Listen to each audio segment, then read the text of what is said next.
আজ তৈরি করে নিলাম বিক্রমপুরের ঐতিহ্যবাহী খিরসা ডেজার্টটি। এটা খেতে এত বেশি সুস্বাদু আর এটা তৈরি করা খুবই সহজ। মাত্র ঘরে থাকা ৩টা উপকরণ দিয়ে এই ডেজার্টটা আপনারাও কিন্তু খুব সহজে তৈরি করতে পারবেন। আর এই ডেজার্টটা কিভাবে তৈরি করতে হয় সেটারই একটা রেসিপি শর্টভাবে আপনাদের সাথে শেয়ার করছি।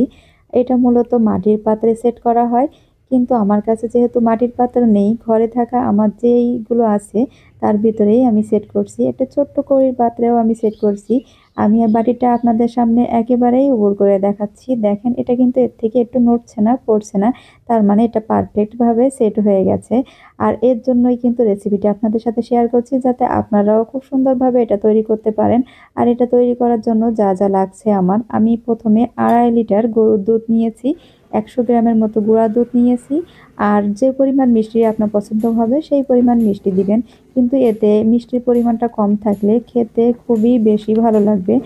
সেটা তৈরি করার জন্য প্রথমেই আমি একটা প্যানের ভিতরে যে মিষ্টিটা দেব সেই চিনিটা আমি ক্যারামেল তৈরি করে নিয়েছি। তারপর এর ভিতরে একে একে আমি লিকুইড দুধটা, গুঁড়া দুধটা দিয়ে আস্তে করে জাল দিচ্ছি। খুবই লো আঁচে কিন্তু এই কাজটা করতে হবে, যেহেতু দুধ বারবার উতলাবে। খুব সাবধানতার সাথে কাজটা করতে হবে। আর প্যানে সাইডে লেগে যাওয়া এইগুলো কিন্তু একটু এখন ছাড়ানো যাবে না। এটা লাস্ট পর্যায়ে একবারেই আমি ক্লিন করে পাত্রে ঢেলে নেব।